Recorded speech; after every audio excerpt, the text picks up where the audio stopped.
If you are new to using a lathe or you're considering buying a lathe, I hope you'll consider this advice. It's advice that I have never heard before, and it's the advice that I wish I had when I started. Now, the advice is similar to a couple things I've heard from a few other people, and I'll tell you a little more about that in a moment. But this is what I wish I had heard and I wish I had listened to.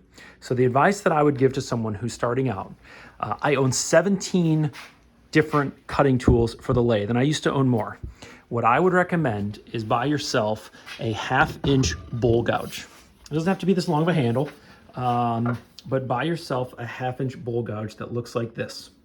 And here's why I say that. The different tools on the lathe require, in some cases, vastly different techniques. And as you're learning the different techniques, it's very difficult to remember, what do I do up and down? What do I do left and right? What do I do in and out? What do I do twisting left, twisting right? I said that backward. How do I arc? So there's so many things. I think Stuart Batty says there's 5 things. You can go in, out, up, down, left, right, and then you can swing and you can twist. And that's 5 movements that you're asking your hand to do that it doesn't know how to do. Then that's just for the bowl gouge. The spindle gouge is similar, but a little different. The spindle roughing gouge up there is different still. The skews, totally different. Scrapers, totally different. And everything else is sort of a variant of that. Now, the second reason is the sharpening.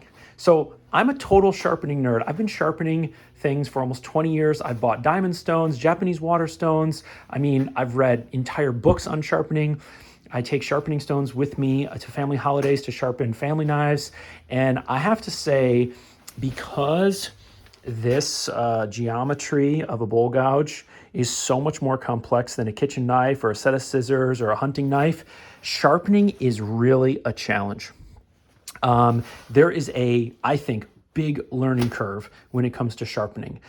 One of the most common ways to sharpen is with this setup from the company One Way. This is called the Wolverine grinding jig. You get this and you get this platform, but if you're doing spindle or bowl gouges, you're gonna want this, and if you get this, then you're gonna have these, and it's and then if you don't have a diamond wheel, you're gonna have a stone that's going to be wearing away, and so you're going to need to keep it flat, and then you're going to need to control the distance in and out, and it's tough. It's a big learning curve. In fact, and this is quite embarrassing because I am such a fanatic about sharpening. This is a gouge from Thompson. This gouge cost me like $90, and I'm telling you, I probably have wasted 2 inches of this gouge sharpening with bad technique and ruining it. Not just from overheating or something like that, but just bad geometries.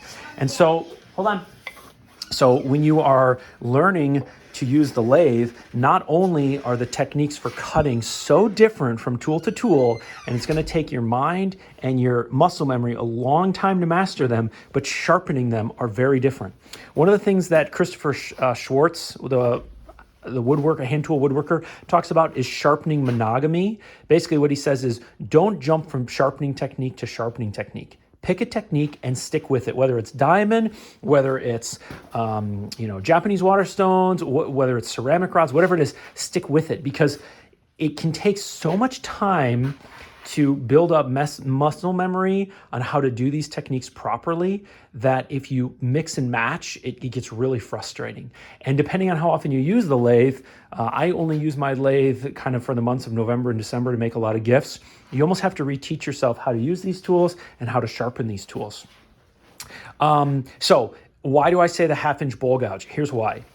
A bowl gouge can do almost everything that a spindle gouge can do. A spindle gouge can get a little tighter, and someday that's going to matter to you, but in the beginning it won't. A bowl gouge can do things that are flat across. They can do things that are curved. They can do what we call spindle work, where something is spinning between the headstock and the tailstock, like a table leg. And they can do faceplate work, like these 2 bowls that I completely screwed up this year. First time I've ever screwed up bowls like this. But anyway, so when you have something spinning on the lathe like this, and the grain orientation is this way, and not this way, you need a bowl gouge. You don't use a spindle gouge. So a bowl gouge can do almost every single job on the lathe that you're ever going to need to do. Now, of course, there's a reason these tools exist, and there will be some jobs that these tools do better, but a skew cannot do any faceplate work. You want to do a bowl or a goblet or a platter, you can forget the skew. You can just about forget the spindle gouge, and the scrapers are really just for the finishing work. So whether you're doing faceplate or between center work, a bowl gouge is going to get you, almost everything you need in the beginning until you get into really tight coves and beads. And you're not going to be doing that stuff in the beginning anyway. And you're going to be using a skew to do that work someday. And that's one of the scariest tools to learn how to use. And so the bowl gouge is just going to get you so far for so long. And you're not going to mix up all your sharpening techniques.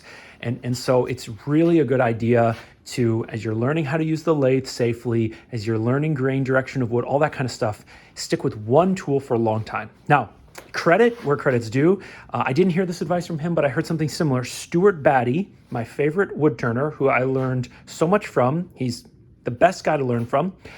He was a wood turning apprentice. And when he was doing between centers work, what we call spindle work, he challenged his dad, his mentor, on why not use a bowl gouge. And that was a little bit abnormal for an apprentice to challenge a mentor, but he did it because it was his own dad. And so Stuart Batty is the one who said, put off buying spindle gouges for a long time, just use the bowl gouge and master it, because it'll do a lot of the spindle work for you until you're ready to start buying, more chisels. These things are expensive. If you buy cheap ones, they don't. You have to sharpen more often, which is hard to do.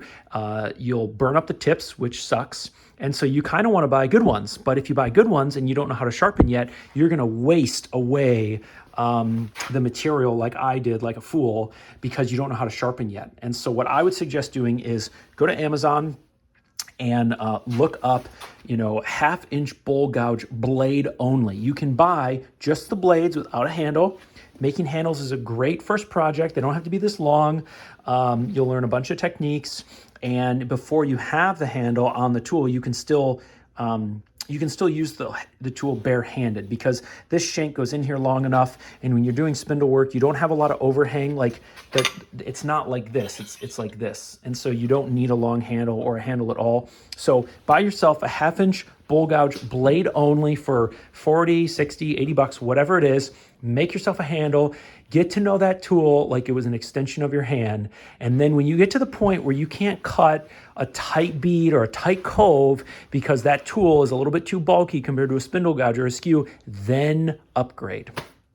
Anyway, you have no reason to take my advice. You've never heard my name before, and I'm not that talented of a wood turner, but what I will say is I have a lot of friends who are wood turners. They've all had the same frustrations that I have about the learning curve, and I think the reason you don't hear this advice more often is because most of the advice that you're hearing is somehow linked back to a salesman or a tool manufacturer who wants to sell you a whole kit, and yeah, I don't know. That's just my opinion.